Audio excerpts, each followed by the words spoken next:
Hello, welcome to another episode of Science Talks, a conversation hosted by the University of Arizona's Bio5 Institute. My name is Amy Barber. After COVID-19, the world recognized how easily disease can change the world in a few months. Computational and data-based models allow researchers to study potential diseases we could face in the hopes of preventing another pandemic. Today we are joined by Dr. Liliana Salvador, Assistant Professor of Animal and Comparative Biomedical Sciences at the University of Arizona. Dr. Salvador works on combining ecological, genomic, and epidemiological and movement data with computational and mathematical models to understand zoonotic diseases in wildlife, livestock, and humans. Identifying and understanding these zoonotic diseases can help predict future emergence risk, particularly in vulnerable populations. Lily, thank you so much for joining us today. Well, thank you for having me. It's a pleasure to be here. Oh, yes, absolutely. So we like to start every podcast off the same way with a few fun rapid fire questions that are just fun, meant to be easy to answer. So let's get started. If you could only listen to one genre of music forever, what would it be? Oh, wow. That's a good question. But I do like gypsy jazz. And so I think I would stay with that. Alternative indie rock infused with world music. Yeah. Okay. That's super interesting. I'm going to have to look that up, that genre. I don't know that I've ever... I was very lucky that my last trip to France, I went to a bar in Paris and they were playing this. And I was like, I could stay here forever. Oh, wow. Cool. It was a treat. I love it. What is your go-to snack purchase for traveling? Oh, I'm very boring with snacks nowadays. It used to be apples, but now I'm allergic to them. So I would just say smoothies, pretzels. Pretzels are good. Okay. Solid choice. If you could make any mythical creature come to life, what would it be? Oh, wow. That's a good one. I like all mythical creatures, dragons, unicorns, fairies, vampires, werewolves. But since I love Mandalorian, I would say the Mythosaurus. Oh, okay.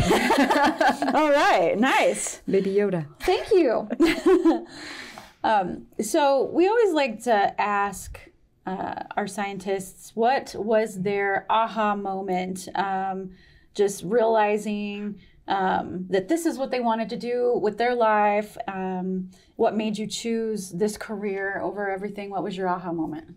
Yeah, well, I have a very maybe atypical scientific career. I'm originally a computer scientist, and then I switched to computational biology and then ecology. So, but initially, actually, I wanted to be a vet, but that didn't happen. I went to computer science. I fell in love with it. But then after the end of my master's, I really felt that there was something missing, that I really wanted to do something more applied. And I applied to a computational biology PhD program, which brought me abroad to the United States, actually. And during my PhD, I focus on animal movement. I start thinking about ecology. I start thinking about diseases, and that's what then brought me to study infectious diseases at the University of Glasgow. And mixing, I thought animals move, they can spread diseases. I want to know more about it. And so it was a really good combination of applying what I knew from computer science, the computational methods, the theory behind it, and then to link it to ecology, animal movement, and disease spread. So, and that was just, it was a bit of a wavy path that it turned out to be exactly what I wanted to do. That's so cool. That's so cool that you could get right exactly there where where you're so happy in this particular very niche, thing. Yeah, it is. I have to say that it's just a bit slower because every time you change a little bit of direction, you have to just learn the new field. So it is much slower than if you just have a very straight path. But for me, it is very rewarding because now I'm studying exactly what I want to study. And it's very interdisciplinary, which is what I like. That's great. Yeah, cool. All right. Well, what was it like when for you to earn your degrees in Portugal? Are you from Portugal? I'm from Portugal. Oh, cool. Okay. Yes. Born and raised. And so I did my undergraduate and my master's degree at the University of Porto. Beautiful city. It was great to study there. There was like a big student culture, like academic culture. but mixed with the traditions of the country. So I was very blessed and to have been raised there, but also study there and be exposed to that.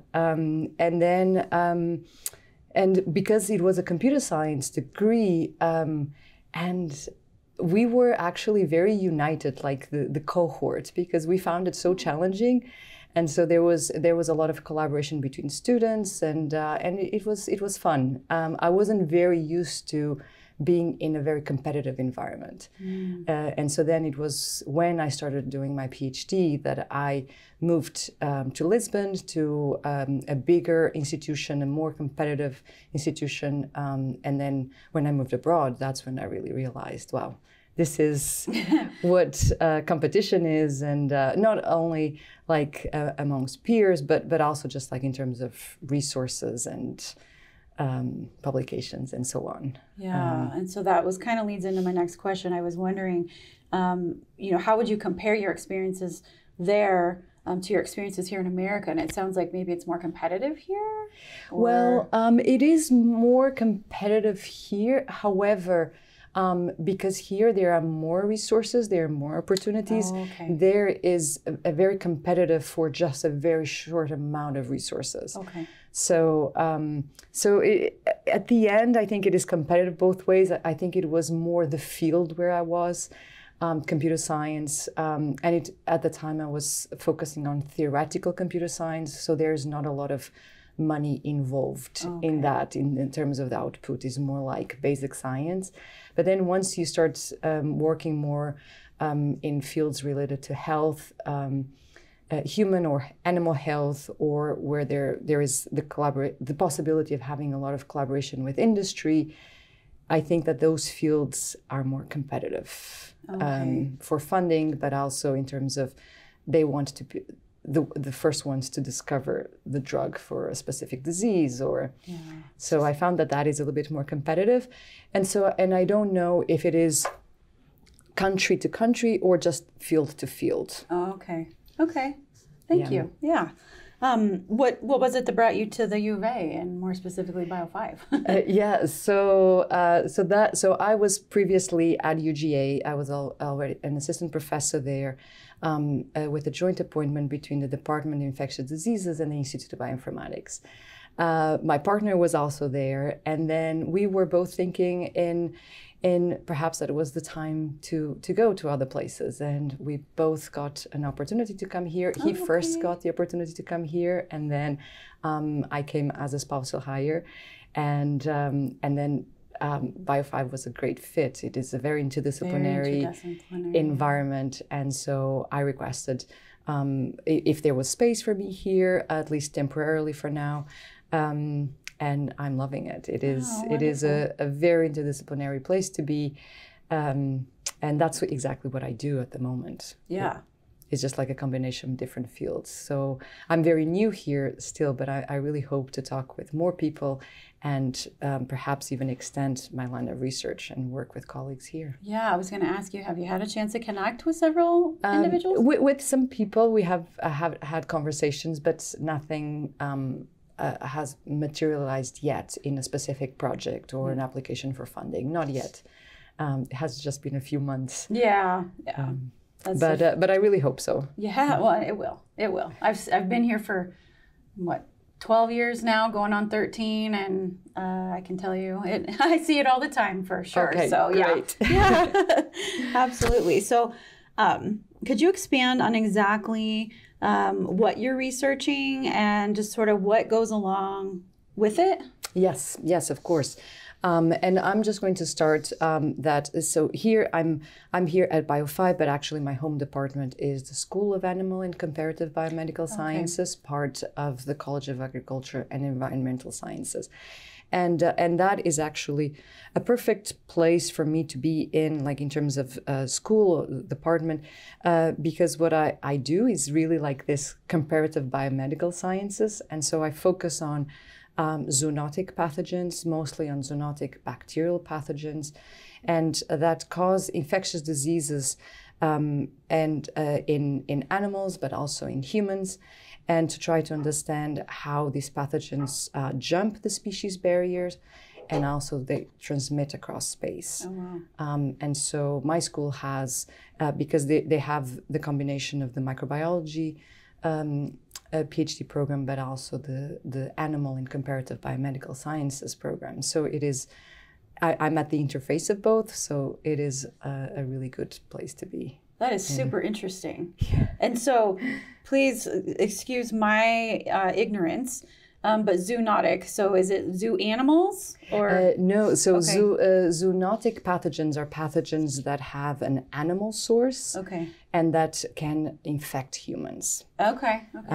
So there is a lot of debate if, for example, SARS-CoV-2 has a zoonotic origin or not, if it came from animals or if it came from a lab leak. Scientific evidence shows that it comes from a zoonotic source. Got it. Okay. Yeah. I'm learning here too. Thank you. Of course. So, can you tell us how you create your models to work on? Yes, of course. So as I mentioned before, I'm trained as a computer scientist, but actually during my PhD, my advisor, he's a mathematical ecologist, and so I was exposed to also a lot of mathematical models, and so and because that was focused a lot on ecology, then I also learned a lot of the statistical models, something that we don't really learn very much during a computer science degree.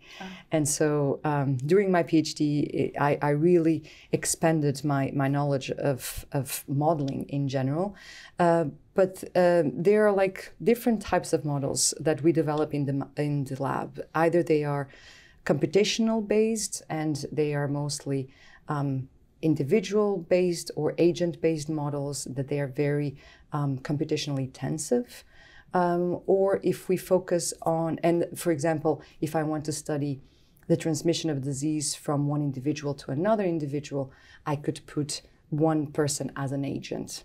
And this person will just perform certain tasks, and then if it gets close to another person, then if it's an airborne pathogen, then can get transmitted. So that is just an example of what an individual-based model could be. So we are all agents in this, or individuals in this model that interact with each other. And they have like simple rules of interaction. These models, usually they are very computationally intensive, depending on number of individuals that we have. If we want to simulate, for example, a disease spread in a city, you can imagine that will be extremely intensive in terms of computational power. So we will have to do a lot of assumptions and also minimize our sample size. Then we also develop mathematical models, which they are focused on continuous time differential equations. So we develop an equation, and then we solve that equation and then simulate it.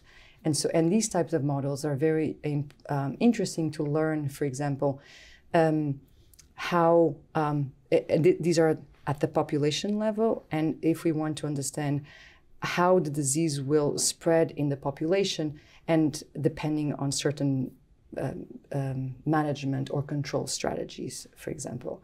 So it depends very much on the question that we are interested in.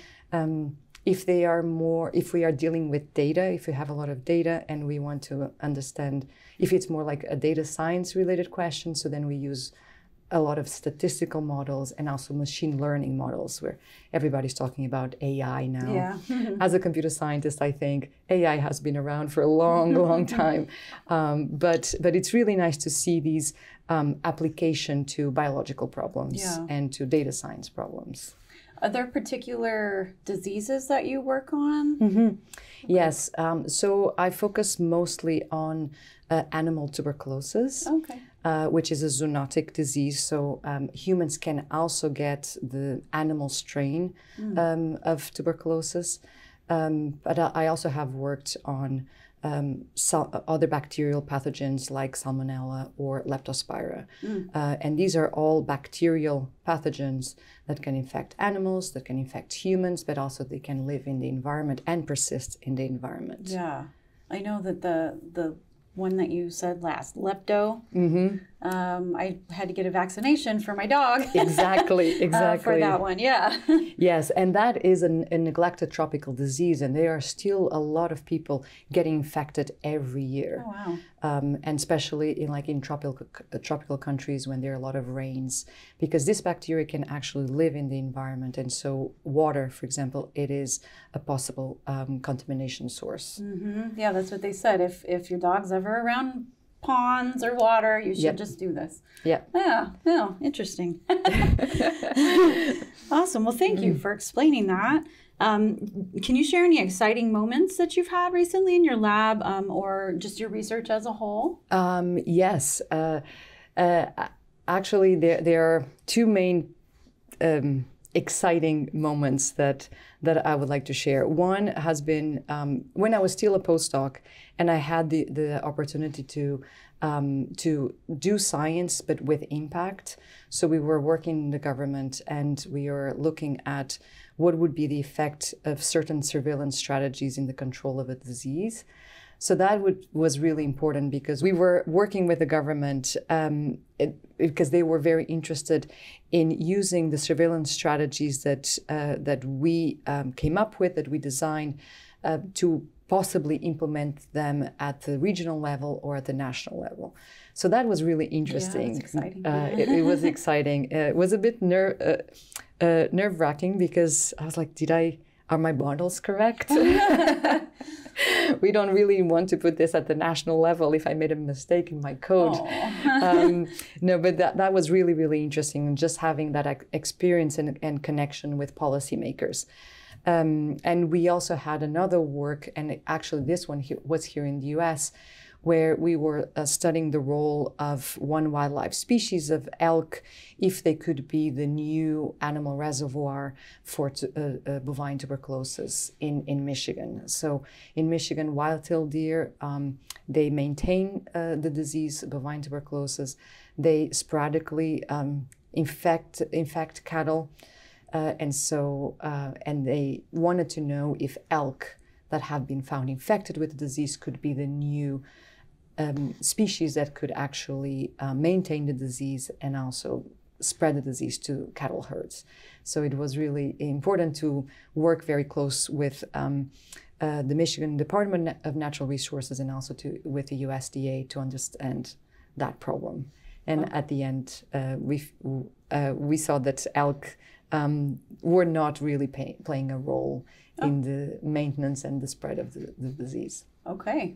Wow. So that was really interesting. Yeah. But nowadays, actually, what it is more exciting is to really see my lab members succeed. Aww, so last year I had 3 students that they graduated, they finished their PhD students, and it was really rewarding to see that they finished and they found great jobs.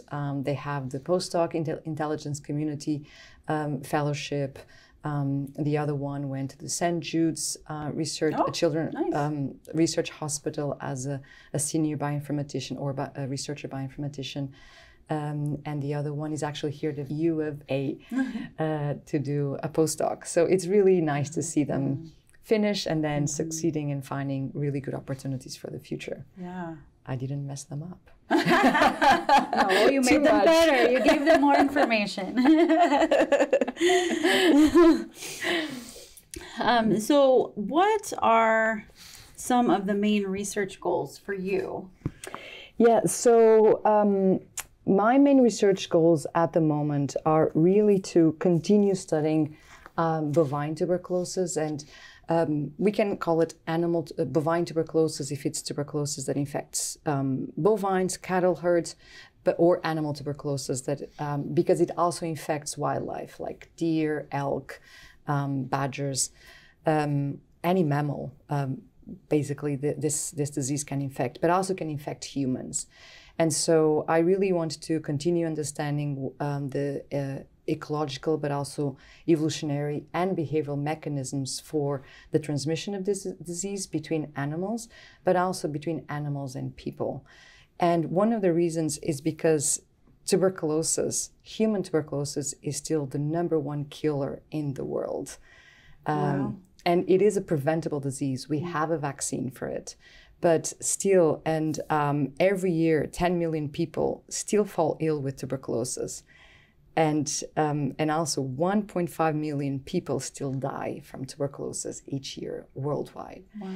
And there is a percentage of that is due to zoonotic tuberculosis, to tuberculosis that come from animals. So it's not exactly the same species, but these two species are actually 99.9% genomically identical.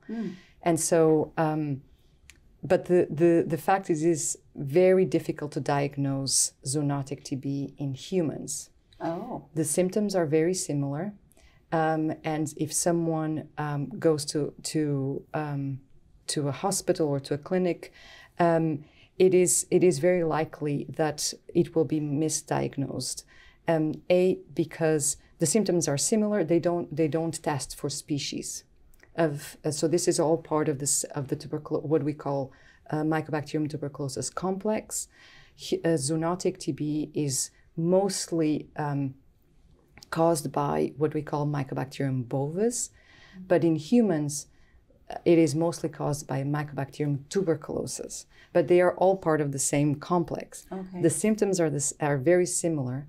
However, the treatment is different because Mycobacterium bovis is actually resistant to one of the antibiotics that is given as a treatment. Yeah. So if in the hospitals and clinical settings, if they don't do a species test, they will just follow the clinical routine, which is to provide those 4 antibiotics for treatment of TB. However, if it is actually caused by Mycobacterium bovis, this person will not recover because this bacteria is resistant to that antibiotic. So that will delay treatment. Mm-hmm. And also the other issue is zoonotic TB. Humans can get infected by close contact with infected cattle because they can just it could be just respiratory disease, but also they can get infected by ingesting contaminated infected milk or dairy products. Oh. And so then if they do it, so the lesions will not be most likely extrapulmonary, so not be in the lungs. Okay. So if they do an x-ray of the lungs and they don't see a pulmonary TB, then they might say, okay, might be something else and not actually zoonotic TB. So then that will also delay the course of treatment.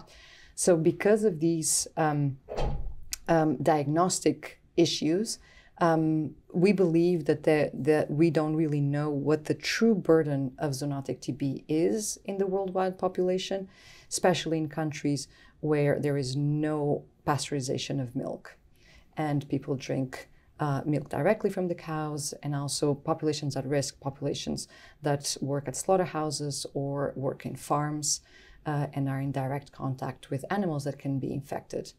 And animal TB, bovine TB, is endemic in many countries. Okay.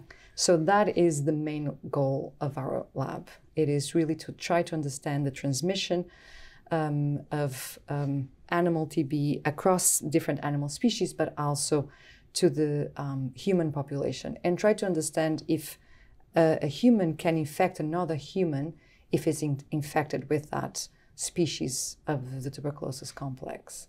Because that we still don't know. We know that it is possible for very immunocompromised patients, like have HIV, for example. Mm-hmm. They have been able to transmit from human to human, but we still don't know if from a person that is not previously immunocompromised can actually receive or get infected from another person that has Mycobacterium bovis. Oh, okay. Okay, so then can you tell us why the goals are important in the long run? So like with the long game. Yes. So it is important because we really, WHO really has the goal of controlling TB by 2035. Okay. And so, but if there is like this, a part of this number that we don't really understand what it is, then it's impossible to control TB by 2035 or even later, right? Because we don't really know how much of this 10 million people that die every year, how much of that it is actually due to zoonotic TB. At this point is a very small percentage, but we don't really believe that that percentage is valid just because of all of the misdiagnostics that could happen. Okay, so you have to get it to where it's more commonplace for people to test for the species right up front. Yes, exactly. It's exactly that, because then they just don't give that set of antibiotics, they will give another one, and then the person can be treated. Yeah. Because they don't test for resistance at the beginning. Yeah, and then they're not getting the wrong thing and getting sicker. And exactly, and this is something, so it's something that is really improving. So we think this is really like under the One Health approach, where animal clinicians and human clinicians, they should really be in touch and talk to each other. But I have been meeting with a lot of human clinicians that are getting more and more interested in zoonotic TB, and that they are aware that it's not only human TB that can happen to humans, that the animal species can also infect humans. And so they ask questions, what is your occupation? Do you work on a farm? Do you work in a slaughterhouse? Okay. Do you drink unpasteurized milk? Are you in contact with wildlife, for example, deer or hunters? In Michigan last year, or in the last few years, there were several people that got infected by after hunting the deer. The deer was infected by dressing it. They cut their finger and they got infected with TB. Wow. So that is also another way of transmission. But if we actually have that information up front, then we can identify these different risk factors. Yeah. Okay. Makes sense. You got a big job ahead of you, though. By 2035. I know.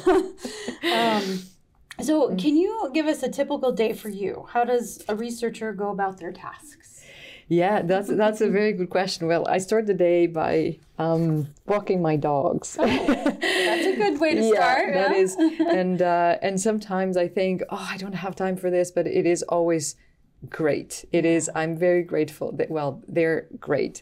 Dogs are wonderful, but also it is just really helps me to start well my day. Nice. With a nice walk. And then it is just, it depends if I have teaching, if I don't have teaching to do. I just finished teaching, so now the summer and the fall will be more research oriented.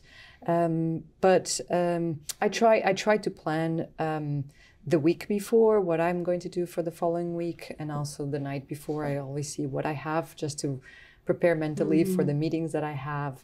But I am very hands-on with the people that work with me. We have we talk every day. If needed, we have meetings every day to discuss the different tasks that we need to do together. But it is a work in progress. There are certain things that don't work well, and other things that work that I will keep. And yeah, absolutely. Yeah, absolutely. It's a work in progress. Do you spend a lot of time working on planning the models? Does that take a while? Yes. Actually, I have. I'm working now with a new postdoc. Her name is Sarita Bugalia, and she's a mathematical epidemiologist. And we are together developing a model to understand bovine tuberculosis transmission at the wildlife, livestock, and human interface, but also environment, because the bacteria can live in the environment. And we have been 3 months just discussing the different routes of transmission, the different parameters. If we account, if, for example, an infected human will be transmitted to an environment or not, if the human can be infected from the environment. For each one of these different compartments, wildlife, livestock, humans, environment, we are just checking the arrows back and forth, each one of the directions, if actually we need to account for that or not. And if we already have literature, data in the literature to parameterize these models and so on. So some of them take quite a bit of time just even before we start. Yeah. Okay. So you have offered courses in the past at the University of Arizona. How do they relate to your research? Yeah, so this past semester I taught medical and molecular virology. Okay. And it is, despite the fact that my research has been focusing mostly on bacteria, it does have a lot of connections because we talk about transmission routes, we talk about pathogenesis, we talk about control strategies. And so it was really interesting to do this parallel between viruses and bacteria, and that certain things are just like, they are global, they are pathogens. Of course, that every pathogen is different, but the way that we think about them, the questions are always like, what is the source? Where does it go? What is the pathogenesis? And then what is the evolution of this pathogen? So this independently, if it is a virus or a bacteria or a parasite, we really try to understand these fundamental questions. Yeah. So it was really interesting to see the parallel. And I've been learning a lot, and I'm sure that I will learn even more about viruses. And it was very interesting, and to see also how interested the students were. So they were I probably have to thank the pandemic, unfortunately, but they are very in tune now with pandemics, with viral spread, and so they really asked a lot of questions, and they really wanted to understand more and more. They can relate to it now. Yeah, they can relate to it now. And so when I talked about control measures, they knew. They were like, oh yes, we had to quarantine for I don't know how many days. Yeah. We had to wash our hands. We had to do this. We had to do that. So as you say, they could relate to it. So it was a fun course to teach. Yeah, it sounds like an interesting course. Yeah. So most people answer this question with a yes, and not just one person. But do you have a mentor that has impacted your life, or a few? I have a few. I have been very lucky that I have lived in many places, because the academic career, you go where you found a job that is where you can do the type of research that you want to do. Yeah. So I lived in many different countries. And so in many of them, I found people that I could really relate to and be inspired by. But I do have my PhD advisor, Professor Simon Levin. He has been a really key figure in my scientific development, but also just like in my life. We are still in touch frequently, and even at the personal level, I still contact him to tell him about good things that happen or bad things that happen. Yeah. But he's and requesting for advice. But he has definitely been a person that has mentored me from the beginning, since we started working together until now. But there are other people friends that have been very influential in my career. Katie Hempson, Dan Hayden, Jessica Metcalf. I have been very, very lucky to have them. My postdoc advisor, Roland Keo. Yeah, I've been I'm going to say this again, but very lucky with people that I have found all throughout the way, because I find that this is a challenging career. Mm-hmm. But if you find people that really inspiring you and help you to just like think deeply about problems, and you find that light bulb, you're very lucky. Thankful to them for pushing you. Yeah. So I'm very thankful to them for supporting me all of these years. Yeah. Oh, that's wonderful. And it sounds like the way that your lab is structured, you are also a mentor to several people. Yes, and I spend a lot of time, well, I try to, but I spend a lot of time mentoring my students, and either undergrad or graduate students or postdocs, because, and I think it was because of the amazing experiences that I had, and I really felt the impact that these wonderful people had on me, and in the progression of my career, but also me as a person. And so I really want to to give back. Yep, pay it forward, yeah. Pay forward to the community. And so I really try my best to be the best mentor as I can be and provide opportunities for them to succeed in the future. So I always tell them, I'm here for you for whatever you need. And so, yeah. But they also have to work hard. But they do work hard. Yeah. Do you have anything else related to your research that you'd like to share with us in particular that we haven't covered? No, not specifically to my research in particular, but just like to any student that is listening to the podcast. I think that is just so important to find a topic that they really care about, they're really passionate about. I think that is the main thing. Sometimes it's not exactly where the money is, but at the end of the day, I think it's really worth it. Yeah, that's good advice. Thank you. Yeah, wonderful. Thank you for sharing that. So what's next for you? Well, I just arrived, right. so you're still trying to do this here. Yeah, so actually it has been a year already, which I'm like, what? Already a year? It just feels like a few months. So I'm still getting to know a lot of people here at the University of Arizona, here at Bio5.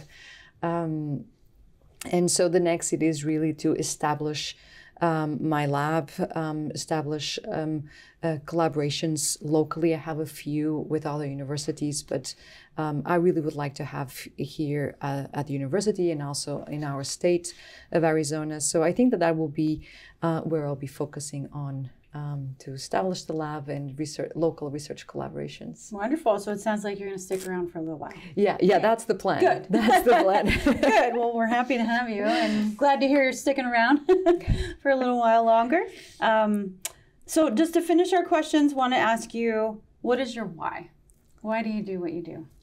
I really want to make a difference. And I think that was the main motivation of why I changed from computer science to, at the time, biology. And everybody was telling me, you're going to have a much lower salary. You probably might not even have a job. Because at the time, computer science was a very desirable profession. Yeah, okay. Yeah, it was a very desirable job to do and very well paid. And biology at the time, and especially being in Portugal, there were limited options of what you could do, and the salary was much lower. But I really felt that I wanted to make a difference. I really wanted to understand better our world, our environment, our biodiversity, and so I think that's the why. It is really I wanted at the time. I wasn't sure what I wanted to do. I knew that it had to do with animals and ecology, and then I ended up studying animal movement, and then got introduced to the world of infectious diseases, and I could combine both. So that's why I really wanted that, and and I ended up being trained as a computer science, which provides me the tools to do what I wanted to do. Not being in the field exactly, but to study them, to look at data, develop models, to study disease dynamics, to understand movement patterns, behavioral patterns. So yeah, I think it was just a circle that closed, but at the end it worked out well. Yeah, it sounds like, and curiosity, right, just keeps you going from the next one definitely. to the next. Definitely. That's what you find. What we find in science all the time is if you're not curious, you don't do too well here. Exactly. Yeah, that's what keeps us going. But so thank you so much for joining us. It was so nice to talk to you and hear your story and hear about your research. It was a pleasure to be here. Thank you for having me. Thank you. Thanks to our listeners for tuning in to another episode of Science Talks. Continue the conversation with us next time as we learn more about the amazing science happening at the University of Arizona's Bio5 Institute.